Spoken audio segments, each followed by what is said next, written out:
surf industry. I am super stoked because I have the epic guest with me, Jason Jackson, Action Jackson, Double J, JJ. I'm sure there's a bunch of names I didn't say. How are you, buddy? I'm doing wonderful, buddy. It's good to see you, and thank you for having me on. I love everything that you do. So Well, I'm really excited to talk with you. well, I'm excited to talk with you because since I met you a good 20 plus years ago, I've always been happy to see you. Always been excited to hear about new projects you have going on. Keep you updated with what I'm doing and just talking about the surf industry in general. So it's been a pleasure since I think you walked in my door at Ocean and Earth 20 years ago when I was just a wee bit customer service and NorCal sales rep. So And great dreads at the time too. You can't forget that. and great dreads. And not to go on not to go on this too far, but if I remember correctly, when I first met you, you were running the surf camps for Billabong down in Newport, right?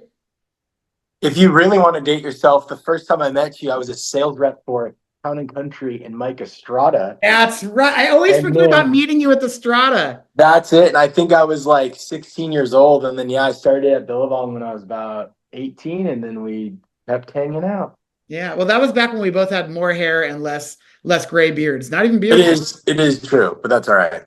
So, but enough about the past. I want to talk about what's going on now. You always have your hands on something. You're always being creative. You're always working with creative people. And I just noticed you and some friends launched Midfinco.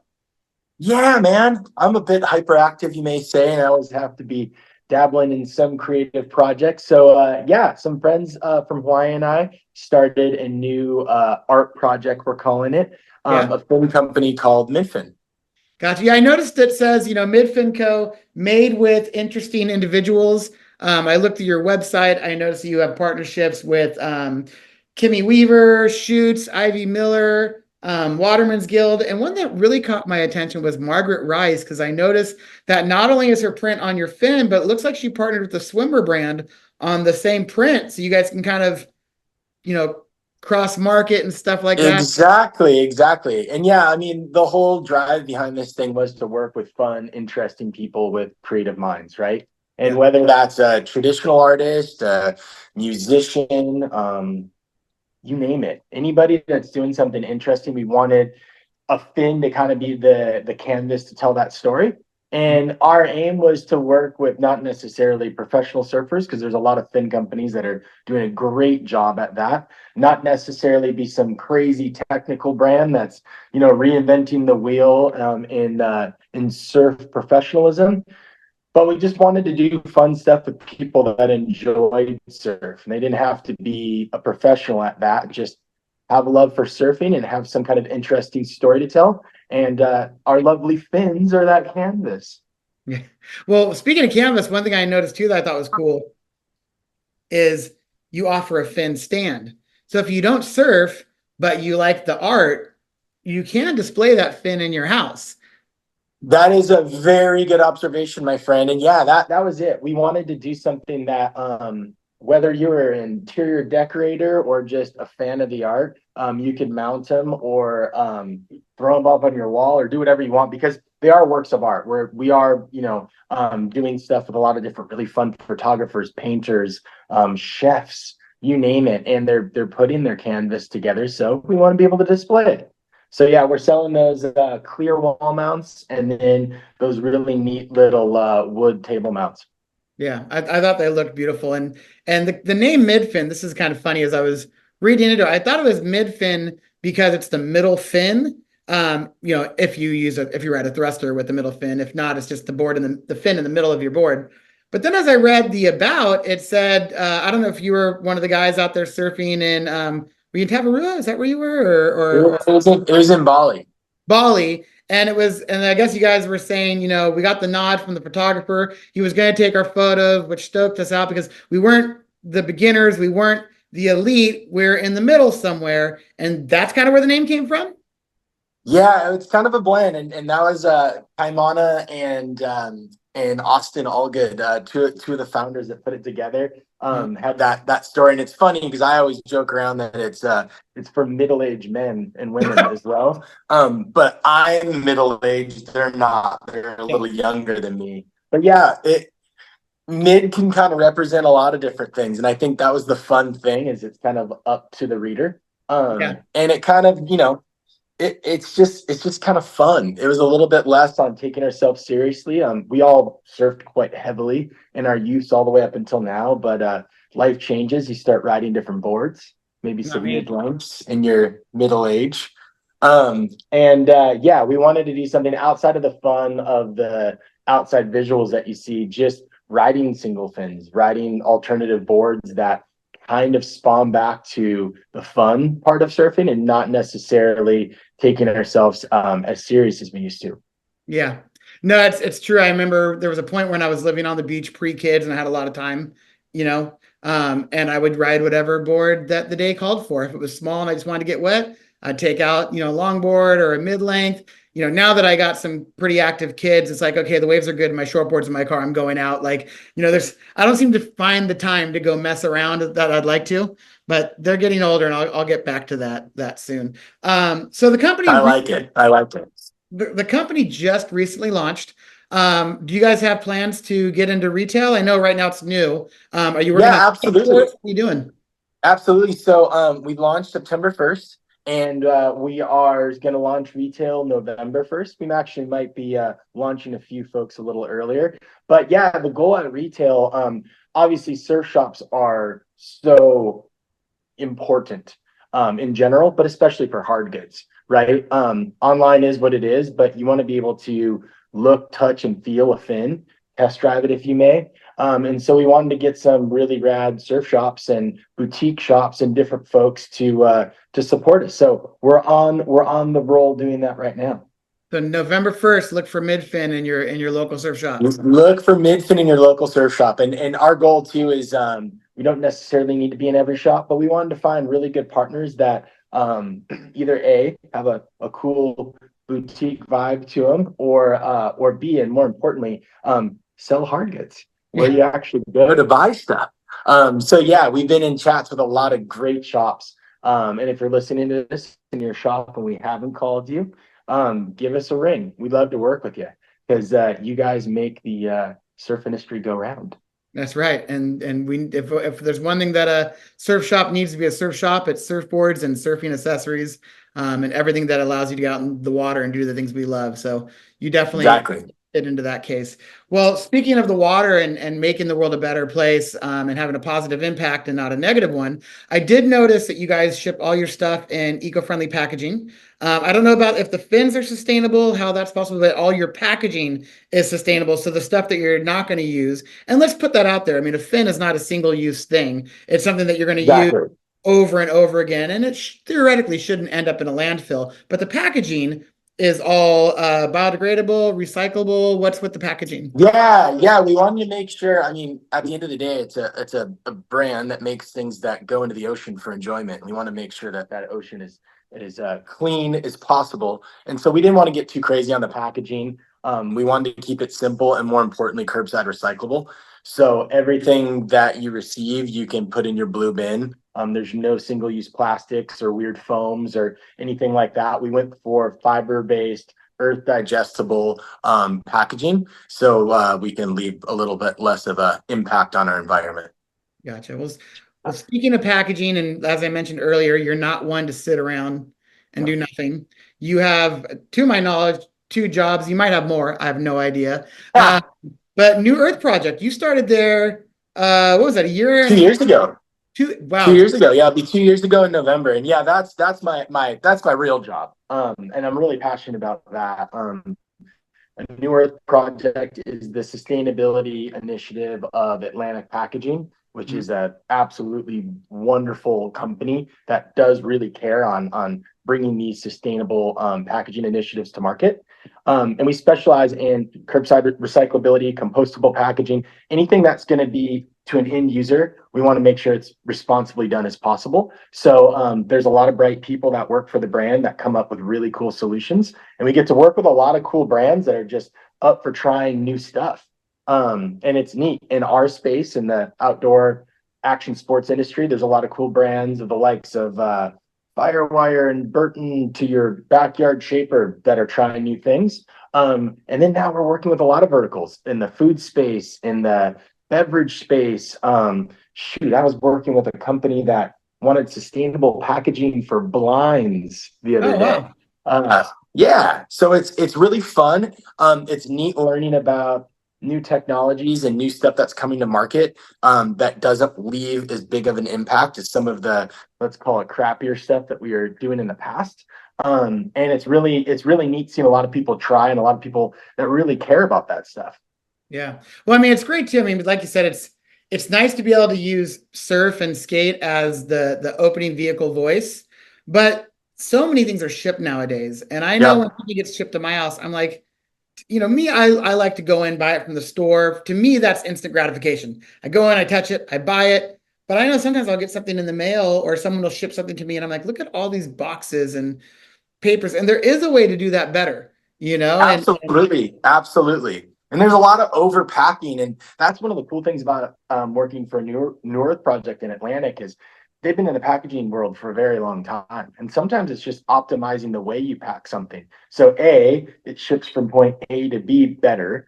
It uses less waste, and ideally, again, like using responsible materials. There's so many cool materials out there that we can use that are a lot less harmful than, say, a single-use plastic. right, right. And you mentioned you have some great minds working with you. I know you got athletes working with you too. One, just because it's a mutual friend, Kenny Anderson has been working with you still. Yeah, man, you actually introduced me. You or your wife, someone over there introduced me to Kenny, and Kenny is It was a such a great combo. guy. It was a combo, but Yeah, such a great guy, and he actually linked me up to the folks at Girl. So I yeah, actually got to do a really fun project for their big anniversary that they just recently had. Got to work with Kenny and Mike Carroll and the rest of the crew, and it was really neat. And it honestly, for me, I grew up as a skateboarder first, then a surfer. Working with athletes that care and that help us move things forward, is really neat. Another one is another famous bald man, a little bit more handsome than I, is Mr. Kelly Slater. Kelly was actually really instrumental in pushing forward some of the cool things that we've been doing with Firewire. wow. Firewire wanted to get out of plastics for all their boards that are going to retail and consumer. And Kelly was awesome in helping us test drive stuff. And once we came to market, really pushing it out there. So it's cool seeing athletes and ambassadors really care. And now with the New Earth Project, having a platform to talk about it's pretty awesome. Yeah. No, I mean, and I got to tell you, like going back to Kenny, one thing that makes me happy is he was over at our offices recently, and me and my wife were sitting there, and he literally goes, "Guys, I got to thank you for introducing me to the New Earth Project. The company's cool. Jason is cool. He's like, it's just a real pleasure working with those guys over there. So it's rad to hear it come full circle that not only is the company benefiting, but the artist or the athlete is, like you said, like with Kelly, is invested and enjoys being part of that, because at the end of the day, like you said, like we want to keep as much crap out of the ocean as possible, and even though we literally paddle out there and pee in it like 3 times a surf session, but That's all right. The P goes away. But but no, you you know we said it. want, I think honestly, like, yeah, exactly. And kudos to Wes Carter, he's the president of Atlantic, but he's the founder of the New Earth Project. And the dude's the real deal. And I love that he built a kind of a platform for athletes, for brands, for new innovative companies that have new technologies in the sustainable space to kind of all come together and synergize and work together on stuff.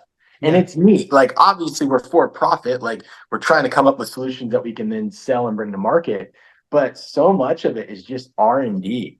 And yeah, like a guy like Kenny Anderson going, man, I'm like, I really like working with this mushroom stuff. Like, how can we work together to bring something to market? And like having a platform to actually test stuff out and do it. It's really neat. I think it's a really bright future for all of us because man, packaging and everything, and it adds up, and it can have a detrimental effect on us if we're not responsible with it. So I feel good that there's people out there doing the right thing, and I am very honored and blessed to play a small role in that.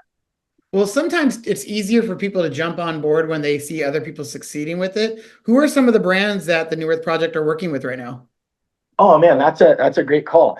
And I think you brought up a really good point because sometimes people don't even know there are solutions. Yeah, But on the surf side, it's so nice having brands, everywhere, like I said, from Firewire to Album to Chemistry, Chili, I'm there. I mean, I could go on and on. All the surf brands that have pushed that forward, saying, "Hey, we don't necessarily need to wrap with bubble wrap. We could use other products." That's been amazing. Gosh, brands like Jones Snowboards, who we've worked with to come up with snowboard packaging that again takes bubble wrap and foam out of the equation. Big shout outs to brands like Rife, who have a very hard product to package, and it made more sense for them to use plastic, but they worked with us and our designers to come up with different ways to package their mask or their spear guns. And realistically, man, I can go on and on. There's so many really cool brands in our space that have really pushed forward. And it's funny because our space then snowballs to working with a lot bigger companies, you know, Yeah. the Coca-Colas and the Budweisers of the world. And I remember when I started, I was being interviewed by that gentleman, Wes Carter, that I mentioned. I was like, man, I know this is bad for my job, but why the hell would he waste so much time in the surf world? And he said something that really stuck with me, and it's been kind of my mantra. He said, it's a lot sexier to wrap a surfboard than it is a pallet. And right then and there, I go, whoa, this is cool because we're working with these really cool brands. We're working with these really cool athletes with unique stories that we all get excited to learn about. But that then translates to these larger companies that go, holy crap, there's solutions out there for these really hard puzzling equations of packaging, and these guys are doing it. We sure as heck can too. And it's been really neat. And it's kind of snowballed from there. Do you guys make just thinking about other brands and like you mentioned packaging because a surfboard is sexy. What thing that may not be as sexy as shipping a box of posters, but do you make a box that can turn into a POP display and then Absolutely. cycle later? We can make just about anything out of corrugate. And it's nice because all that corrugated stuff, you know, it has a second life. Yeah. Either A, you turn it into a POP display, or if you do recycle it, it's great. It keeps going. You can reuse it and reuse it. Okay. So basically if any brand or shop is listening to this right now, they can reach out to you through I don't want to put your email out there unless you want to, but or should you just go to newearthproject.com? Yeah, go on to newearthproject.com. And yeah, we have an inquiry list. We also have a full catalog of commonly used things that we do, but we do a lot of custom work for folks. So check out the website, and then the mothership is Atlantic Packaging. Also check that out if you're a larger company that needs help reducing your stretch film or wants to switch to a better tape or whatever it may be. We're trying to look for solutions on the daily for that. Yeah, I'll leave the links in the description down below. I'm gonna do this because that's what all the cool kids do down below. But you brought up another point that I remember when we met here in my office. Do you still have somebody there that can come in and consult and say, here's how you're doing it, here's how you can do it, more sustainably? Absolutely. Absolutely. And we use the worst word for that. We say a sustainability audit. The Yeah. word audit just makes me stress and sweat. But anyways, what we'll come in and do is walk the floor. Say it's a factory floor where you're doing a lot of shipping.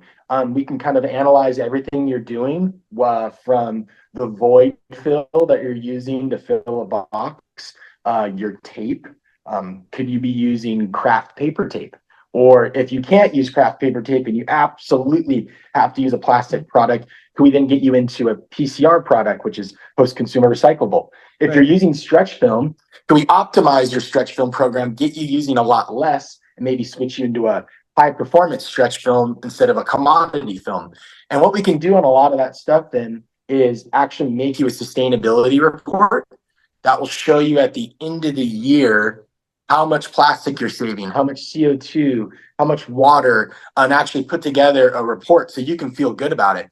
And there's all these different Senate bills, EPR legislation coming, extended producer responsibility stuff that's coming down the pipeline that you can actually save money on these things if you're in the state of California. So you're not just selling packaging, you're selling knowledge, brother. We're selling knowledge, man. We're selling knowledge. And I'm what's more selling you the valuable than truth. that? So I'm stoked to catch up on Midfin, and I'm stoked to catch up on the New Earth project. I know we got a little bit more time here. I try to keep these shorts, but you are a positive ray of sunshine. I want to know what your outlook on the surf industry's future is, and what do you think we all need to be doing, man? Man, I think we all need to concentrate on having fun. I think sometimes it's best just to strip things down and remember why we're all in this industry, and it's Yeah. because it's fun and we love what we do. It's easy to get doom and gloom on numbers and economy and all this stuff, but I guarantee you, if you ask the 10-year-old version of you why you were in this, or if Yeah. you could tell the 10-year-old version of you that you would be selling skateboards for a living, how excited you would be. And I think sometimes it's good to remember why we're all doing it. And it's fun and it's in our blood and it's what we're passionate about. So I think if we keep it simple like that, this thing's got a long, fun, bright future ahead of us. And yeah, that attitude transcends to customers. It reminds people that this industry is rad, man. I mean, what's better than skating and surfing, right? Right. No, it's true. I was just down at Surfside Sports when I was texting. Well, I was voice texting you from my car. I was not typing and texting, but I was visiting a couple surf shops, and one was I was down at Surfside Sports, and I was swapping out some trucks and giving some new ones, and but reality, I was talking to my old friend Ruda, who I've known for as long as I can remember. He's the skate buyer over there. I got to say hi to Joe, the other employees, and Ruda. We were talking about something about being an old school rep. And I said to him, I go, that's why I do this. I want to come down and see you. This isn't about me selling trucks. Granted, granted, to be honest, the company I was selling the trucks for wasn't even my company. I was helping my wife out. I just happened to be down in the area. I was like, this is my excuse to come in here and talk to you. Like, I love this. Like, it's nice to be in the office. It's nice to do office work, but there's nothing more I enjoy than getting out, seeing people, having a good time, hitting the road, catching waves in between. When I used to be an NorCal rep, I used to love to skate the parks in the evenings if the sun went down, with the lights, surf early in the morning, and then work all day long. And yeah, you're exhausted at the end of the day, but I wouldn't trade it for nothing, man. No, man, you just described the dream. And again, like going back, if you told 10-year-old you that that's what you're going to do for a living, how stoked would you be, I, right? And that's what oh, we get to do every day. And yeah, right. it can be work sometimes, and yeah, there's the down parts of it, but overall, man, we are so fortunate to be doing what we're doing. And if you're listening to this podcast, you're probably somewhat within this industry too. And just every once in a while, it's good just to pinch yourself and remember what we do. Yeah, you know who doesn't get it? My 10-year-old. Nah, He skates nah. and he loves skateboarding, but doesn't realize how lucky he is to have two parents that work in the skate and surf industry. I'm like, Seriously. he gets it and he laughs, but it just cracks me up. I'm like, I tried to explain to him, I'm like, my life wasn't like this when I was skating in fifth grade. You, Nah. the things that you get and the people you get to skate with as a fifth grader is way beyond than what most kids get to do. So he was telling me the other day, and sorry, this isn't about me, this is about you, but you'll appreciate the story. He was like, Dad, none of my friends skate. I'm like, come by the office. You can skate with like Kenny and Evan Smith. And he's like, I don't want to skate with those guys. I want to skate with my friends. And I'm, well, do you realize who you could be skateboarding with? But I get it. You're 10. You want to skate with your buddies. Like, Fair enough. you want to skate with guys where things are possible, not you watch somebody and be like, I'll never be able to do that. No, it cracks me up. And then just to close this off too, you talk about how blessed we are. And that's one reason too, when I look back at how blessed we truly are in these surf shops that have given us this life of, like going back 20 years ago when I met you, our industry was really being, it was the surf shops. Those who gave me a chance when I was selling surf accessories. You're selling fins. You got to sell those at surf shops. You're not going to be selling fins at Macy's. You know what I mean? Nope. So it's all about the shops, and we're blessed to have these shops. So just to remind everybody, go support their local surf shop. Jason, thank you so much for your time. Hopefully next time it's in person. I'd like to see you in Cabo again. I miss seeing you down in Cabo. Those were good I times. would like to see myself in Cabo again too. Come on, let's call Vipe up and tell them to bring back SEMA Surf Summit. Bring it back, bro. I'm trying to go south. But it's always a pleasure. If you want to learn more about the New Earth Project, I will put the link down in the bottom. If you want to learn more about the Midfin Co., I'll put the link down in the bottom. And remember, those fins will be in stores November 1st. I might be your first interview. I don't know. I mean, I might be making things up. Your first good interview. I think definitely the best one I've ever done. That's for sure. We might just want to go on the road here. Hey, we could start our own podcast. I got a friend that's got it's got some microphones, and it'll be better version than what I'm doing on Zoom here. They don't even need to be plugged in, bro. Wishing you health and happiness to you, your wife, and your daughter, and I will hopefully see you soon. Thanks, buddy. Ciao. Yeah.